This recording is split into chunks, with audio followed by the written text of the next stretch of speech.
Good afternoon, and welcome to the virtual presentation, Electric Vehicle Challenges. Are you prepared?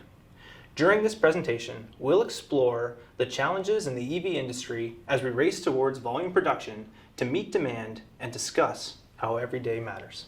My name is Cameron Bruce, and I'll be taking you through some of the challenges with the automotive transformation from 100 plus years of internal combustion engine to the future market of EVs. I've been part of the ATS team for over 15 years, designing automation in a variety of fields, including medical, nuclear, consumer products, and traditional automotive programs.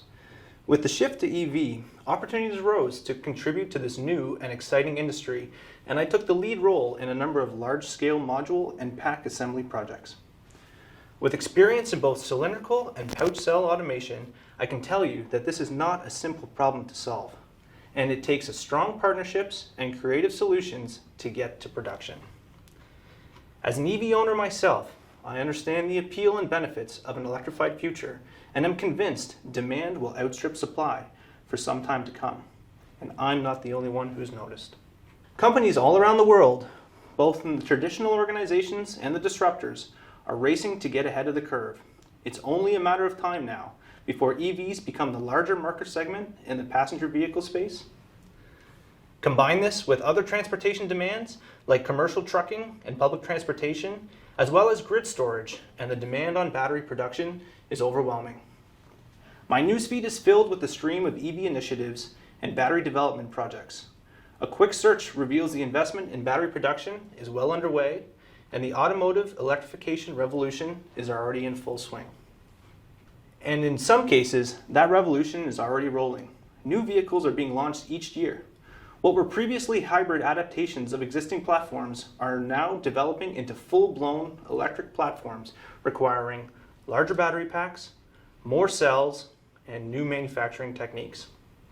In 2020, annual EV sales of approximately 3.2 million vehicles, but in 4 short years from now, EV sales are expected to nearly quadruple as more supply comes online and the curve remains exponential for years into the future. And let's not forget that 2020 was not exactly a stable consumer market, with COVID disruptions and a long-lasting microchip shortage. While 2021 has not been business as usual, projections already show a significant jump in EV sales from previous years. As we transition out of 2020 and the height of the pandemic, the EV market only seems to be accelerating. More dramatic is the concept that all major automakers will need electric platforms by the end of the decade and be prepared for the transition as the market shifts from an internal combustion engine to an EV platform. While EV sales are largely strongest in Europe, development in China is strong as that market continues to grow rapidly. In the US, EV sales growth continues to outpace traditional automotive platforms. And in the US, while the broad auto market saw a contraction of 15% last year, year over year, EVs realized a 4% market expansion. And it's not just the private sector paying attention. Governments all around the world are implementing widespread initiatives to move all new vehicle sales to full electric by 2035 or sooner. For example, the UK will ban all new sales of gas vehicles by 2030. And in 2035, Canada, China, and select states in the US will do the same, just to name a few jurisdictions. My wife and I have 2 small children. They're 4 and 6. We live in Waterloo, Ontario, and are obviously keeping a close eye on Canada's regulatory developments of EVs. For those of you with children or grandchildren at a similar age in a jurisdiction with similar goals, consider this. By the time they reach the age to buy their first new car, gas-powered cars won't even be an option. So the demand is real, but why is this a problem? Consider this magic triangle of factors converging to form a perfect storm for the supply chain capacity. First, battery technology is changing and improving at a rapid pace. Lithium-ion is the core technology of today, with many recipe developments in the work to improve capacity as well as charge-discharge times. Solid-state batteries are on the horizon, and while none of them are ready for mainstream production yet, their arrival could shake up the existing supply chains as companies pivot to attain the most competitive technologies.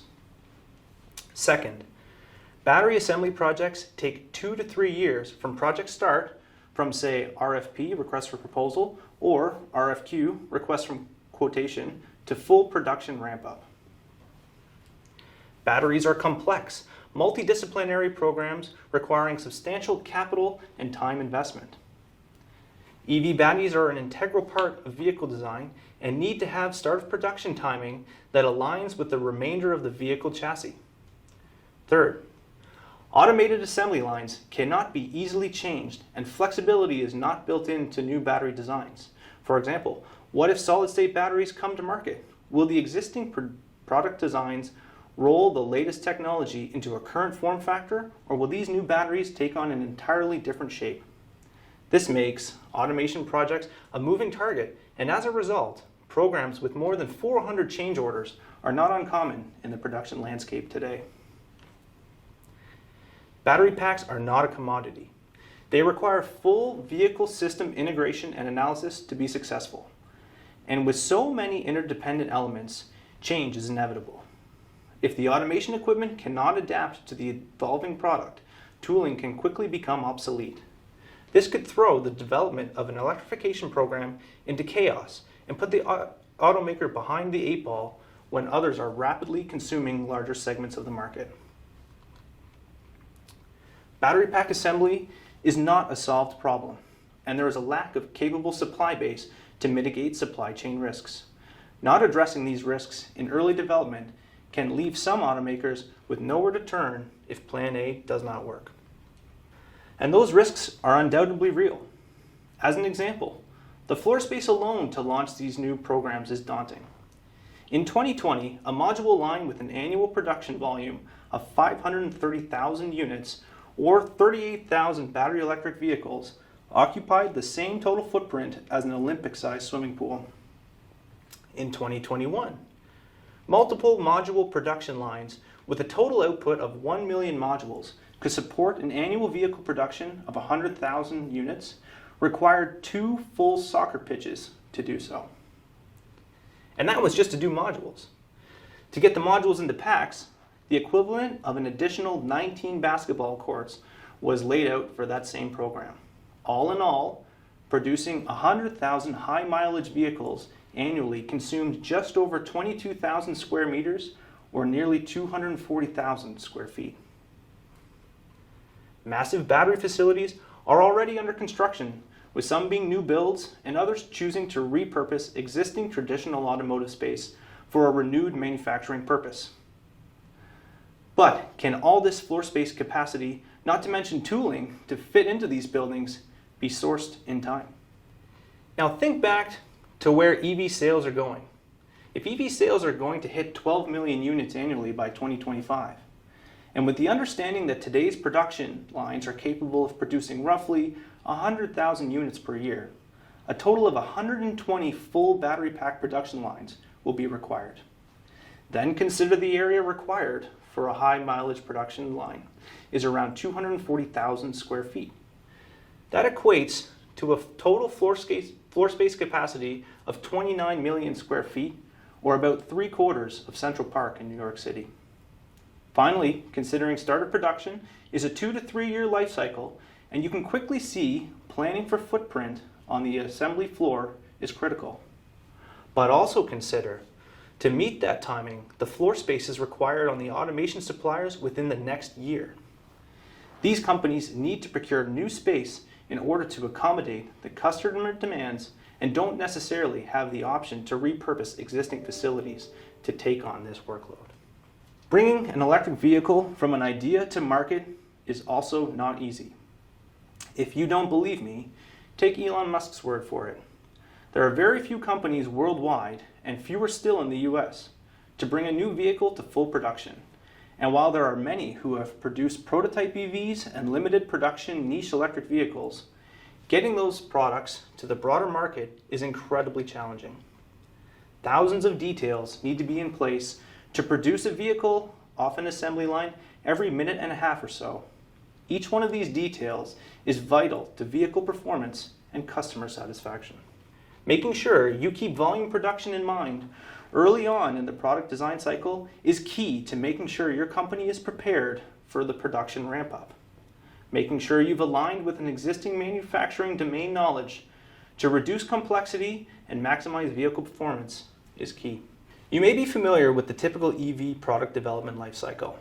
Alpha, or A-sample, is the exciting step where new and creative ideas are brought to fruition from CAD or CAE to the lab and the prototype shop. Beta, or B-sample, is the realization of the dream, and the first vehicle models start rolling off the production-capable tooling. But this isn't the end of the journey, and where the absolute hell can begin. In Gamma, or C-sample, you need to see the production grow and rise to meet consumers' demands. Finally, in Delta, or D-sample, finishing touches are applied to ensure the economic longevity of the product. But be aware that missteps or omissions at any stage in this process, in the product design or in the automation, can result in a failure to get the product to the market. Let's talk about Alpha. The most critical stage for aligning the product design and automation supply is in the Alpha stage.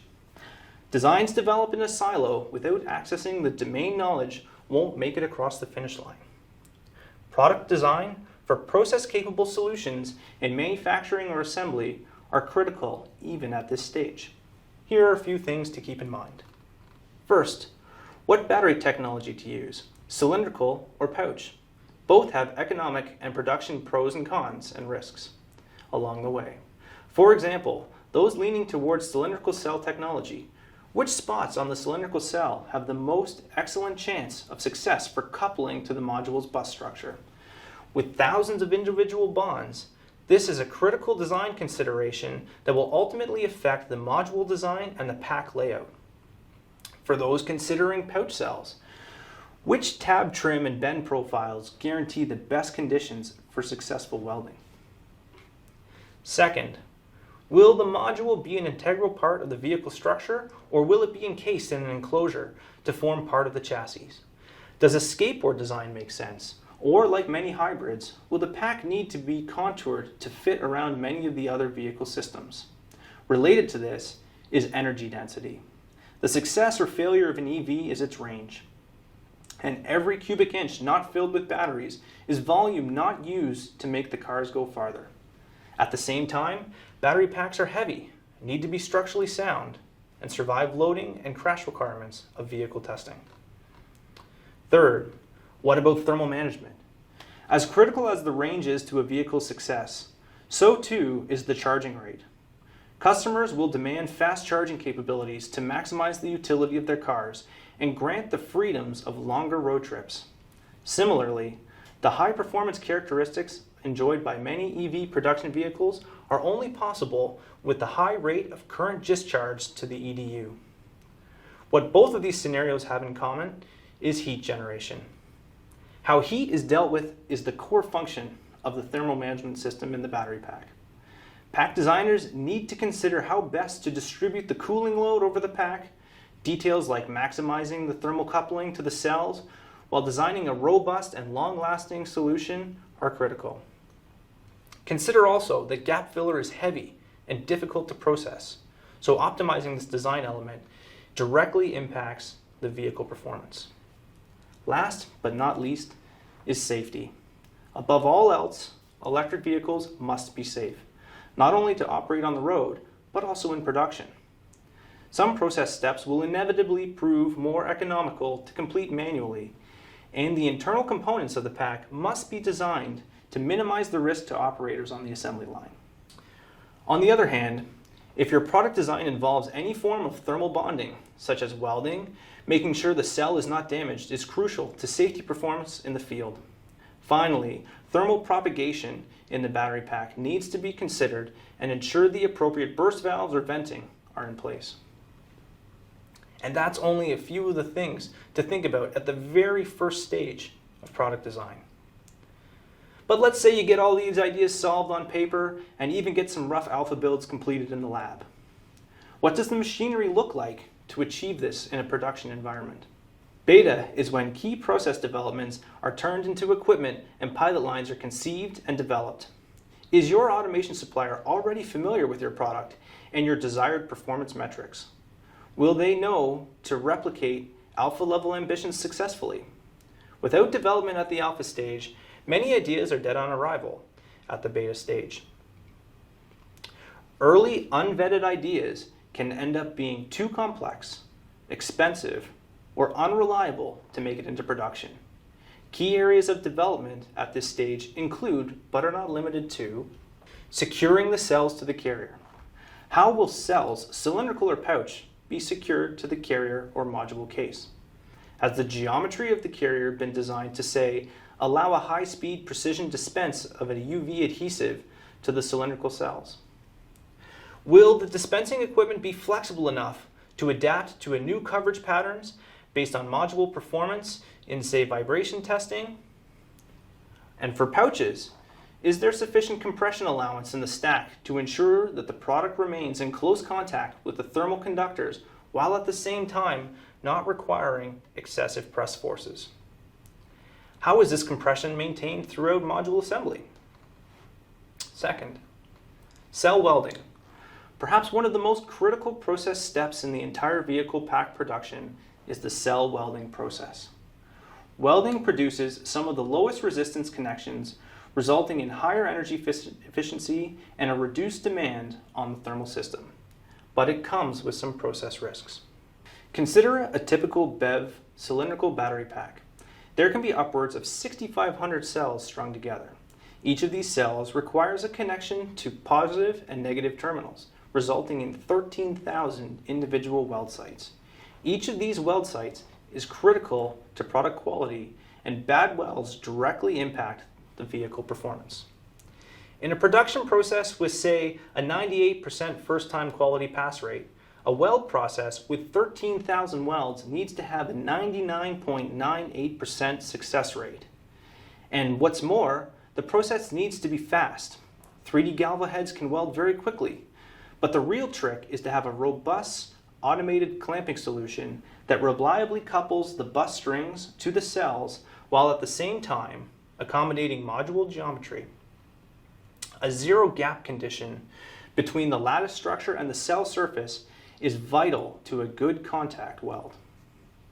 Finally, has the automation solution carefully considered introducing shielding gas or non-conductive clamp solutions to isolate positive and negative terminals during the weld process?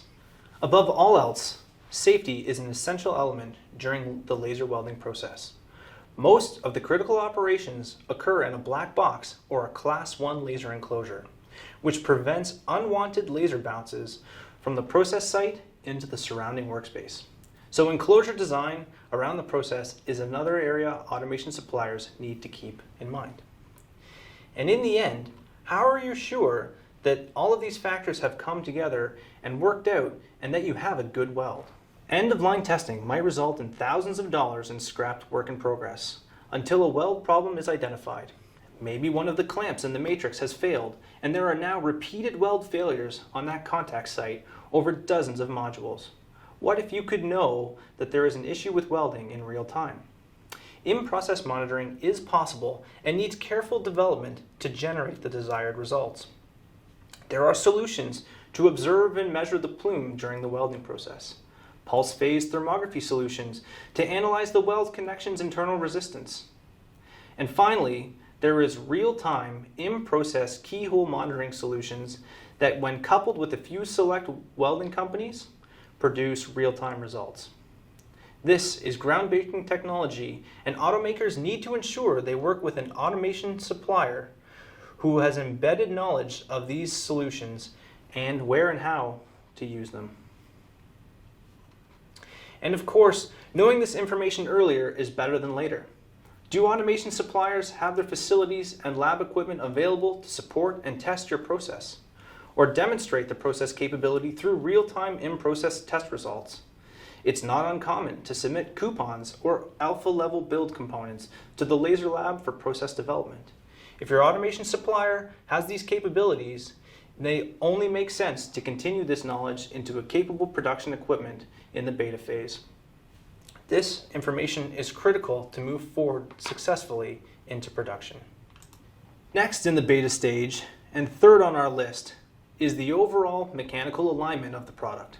Will the tolerance stack up of all the components in a battery pack assembly support an automated process? And can the pack be successfully mated to the vehicle chassis? Should you rely on tooling features in the product design to achieve alignment, or on an adaptive automatic process to cancel out the effects of tolerance stackup?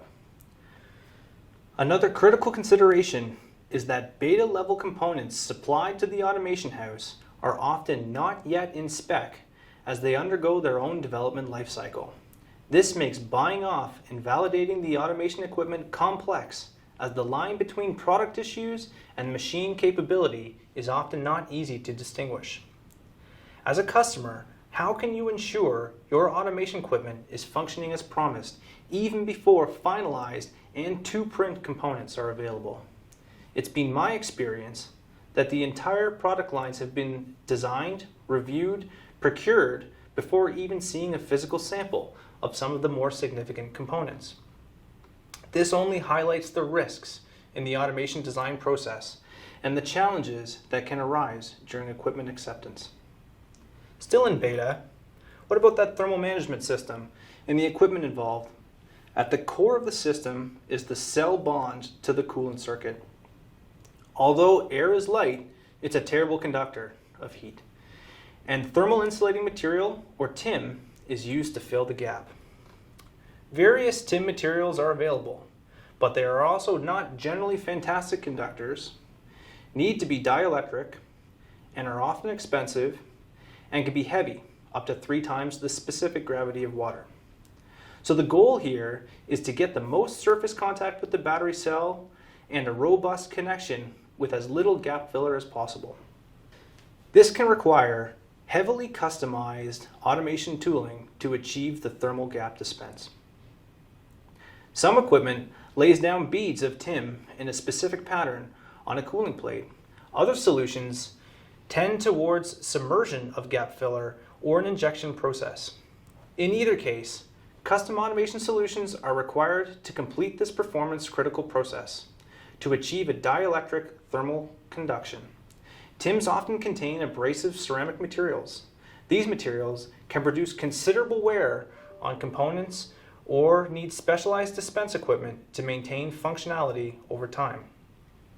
Finally, an in-process inspection of the dispense media is essential to ensure there are no voids and provide feedback that allows the tuning of this process to optimize the amount of gap filler used.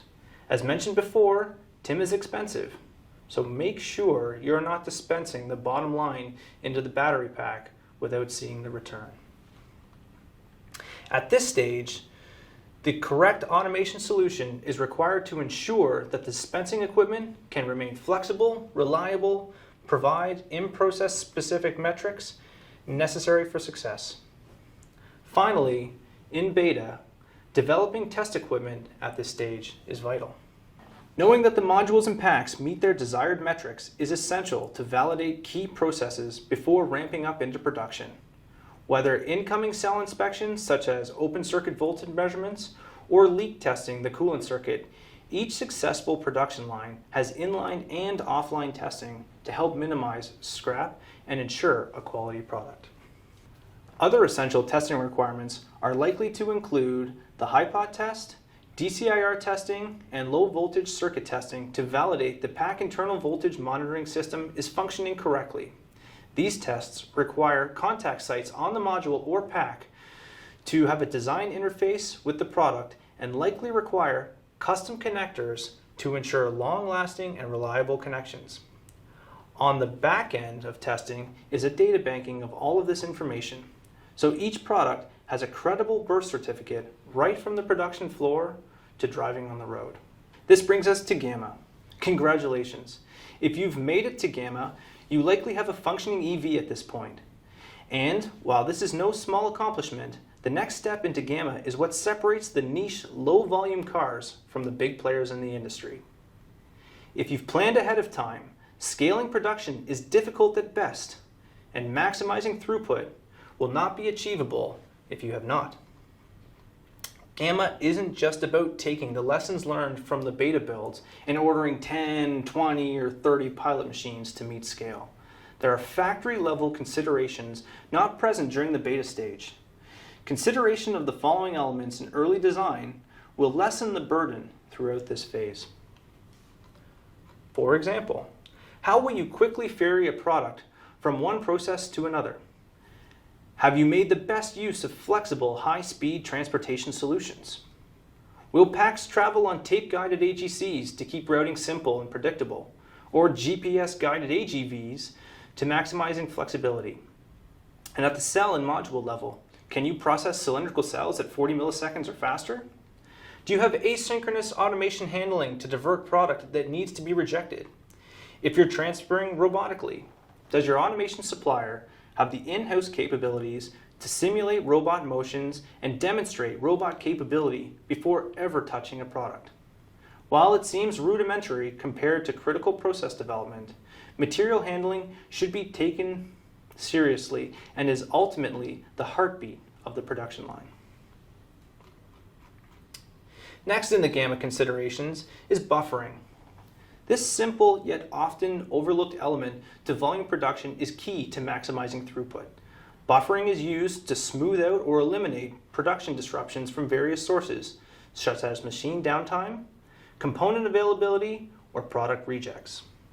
Ensure your automation supplier can demonstrate line-level performance and illustrate where buffers or critical locations can drive throughput without ever having to order equipment. The next one is one of my favorites, part matrix. At this point, if your automation line is expected to handle multiple part variations and the product design has not considered the part matrix, it's already too late. Every battery pack line I've worked on is responsible for making variations of the exact modules or packs. The more common you can make the components, the better.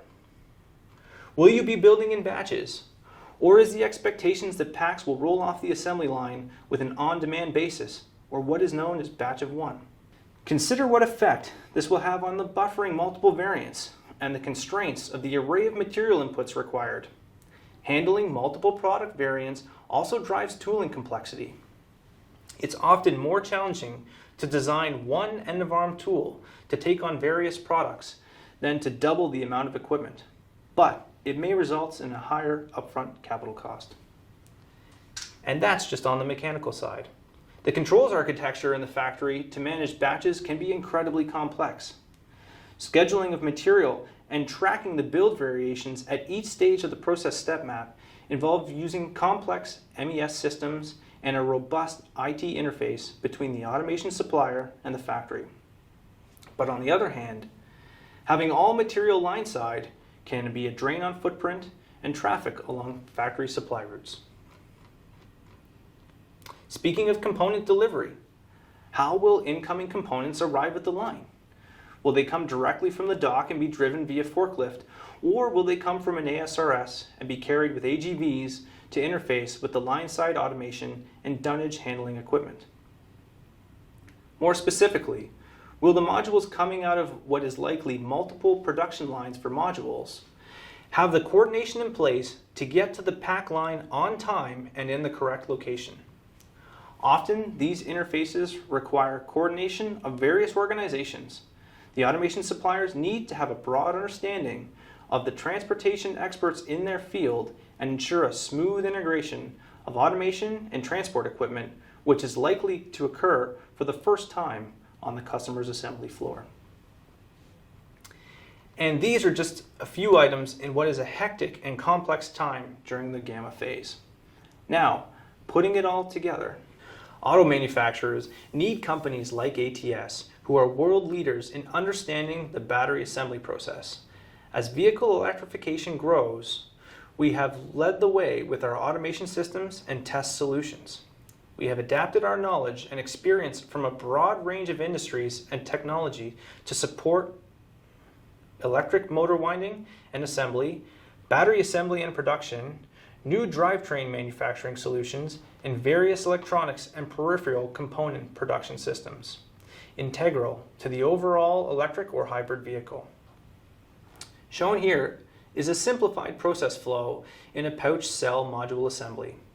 ATS brings experience at each of these steps to ensure a successful product at the end. It's in the gamma phase where this knowledge pays off.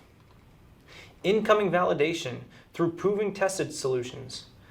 Tab formation to fit tight customer requirements and what may be multiple form factors. We have complicated array of assembly, including an interweaving of cells, compression pads, thermal conductors into a stack ready to be married to the module case. While usually diverging in design from customer to customer, module builds hold similar elements of a stack compression before module build is complete. Finally, final assembly, where remaining components are added to the pouch modules. Intelligent welding is a core competency at ATS, both directly on the cell tabs and any possible case welding. Our integration with suppliers providing in-process solutions and our proprietary Illuminate monitoring system gives our customers a detailed look into the critical process step. Finally, ATS's fully capable testing divisions coupled closely with our factory automation offerings combine to ensure the product's final quality check. While this workflow illustrates a beta or gamma level build cycle for pouch cells, the cylindrical path is very similar, with ATS providing key technology inputs along every step of the way as well. And while it looks like this is the end of the automation road, there's still one more critical step left. Finally, we've made it to Delta, and there's a production factory ready, willing, and able to crank out battery packs. Hallelujah. Consider the following Delta level scenarios. So let's say the test results from vibration have just come in, and the mechanical integrity of the cell welding is marginal. Maybe the lattice geometry on the cell connection could be changed to add more weld path. Great idea. But can the automation accommodate this? Does the automation supplier have the reactive skill sets and global footprint to retrofit the equipment before it becomes a much larger production issue? Have cell weld clamps been designed to be modular so that equipment updates can be made effectively as possible in the field? Is the galvo head responsible for the welding flexible and fast enough to handle the increased process scope? In another Delta scenario, one that's more likely, the demand for EVs is so strong that we need to wring every second out of your existing substantial capital investment to maximize throughput. Does your automation supplier have real-time monitoring and analytics of the performance of the production line? Can they make simple and low-cost recommendations to increase yield by that 1 or 2 last percent? Or perhaps recommend a small product design change to remove what is now an unnecessary component, saving both time and money.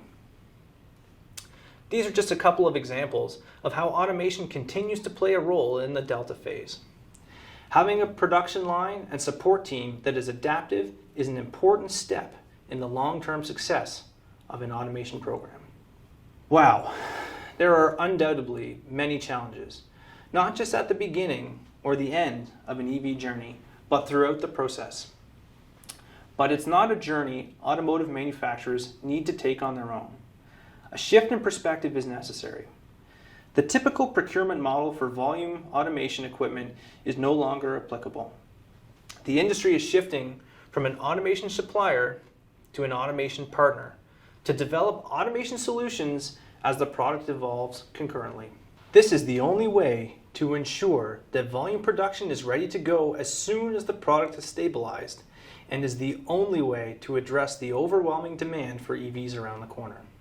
Imagine if, like in other industries, products were brought to a Delta level and then the customer picked up the phone to solicit an automation supplier.